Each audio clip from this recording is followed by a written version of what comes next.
कल्पना कीजिए, आप गुजरात के तट पर खड़े हैं। सामने अथाह अरब सागर, लहरें आती हैं, रेत को छूती हैं और लौट जाती हैं। लेकिन कहते हैं कि इन लहरों के नीचे सिर्फ पानी नहीं, एक पूरा शहर सो रहा है। ये कहानी है द्वारका की, भगवान कृष्ण की नगरी, जो एक दिन खुद समुद्र में समा गई। बहुत समय पहले जब मथुरा बार बार आक्रमणों से असुरक्षित हो गई, कृष्ण ने अपने लोगों को बचाने का निश्चय किया। उन्होंने युद्ध नहीं चुना, उन्होंने बुद्धि चुनी। कहते हैं कृष्ण समुद्र किनारे खड़े हुए और समुद्र से भूमि मांगी, और तब एक चमत्कार हुआ। लहरें पीछे हटने लगी और जल के भीतर से भूमि प्रकट हुई। वहीं बसाई गई द्वारका।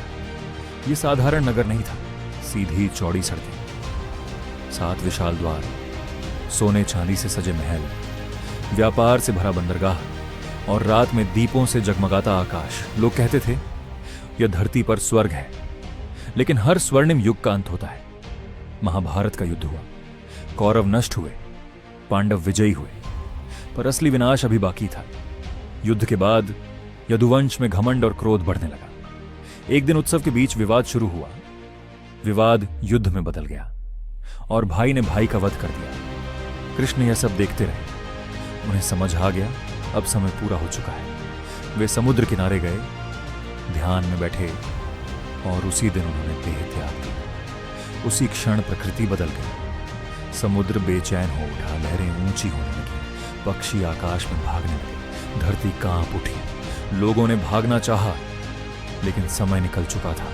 धीरे धीरे जल सड़कों में भरने लगा। बाजार डूबे, मंदिर डूबे, महल डूबे, और देखते ही देखते पूरी द्वारका समुद्र में समा गई। कुछ ही घंटों में मानो वह शहर कभी था ही नहीं। सदियों तक इसे केवल कथा समझा गया। फिर 1980 के दशक में भारतीय पुरातत्वविद समुद्र में उतरे, और नीचे जो मिला उसने इतिहास को हिला दिया। पत्थर की दीवारें, विशाल खंभे, लंगर के पत्थर सड़क जैसी संरचनाएं। जांच में संकेत मिला यह स्थान हजारों वर्ष पुराना बंदरगाह नगर था।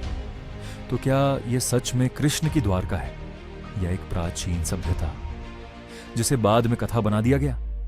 आज भी गोताखोर कहते हैं नीचे खामोश जल में खंभे खड़े दिखाई देते हैं, मानो शहर अब भी प्रतीक्षा कर रहा हो किसी के लौट कर आने की। शायद इतिहास नष्ट नहीं हुआ, बस समुद्र ने उसे छिपा लिया है।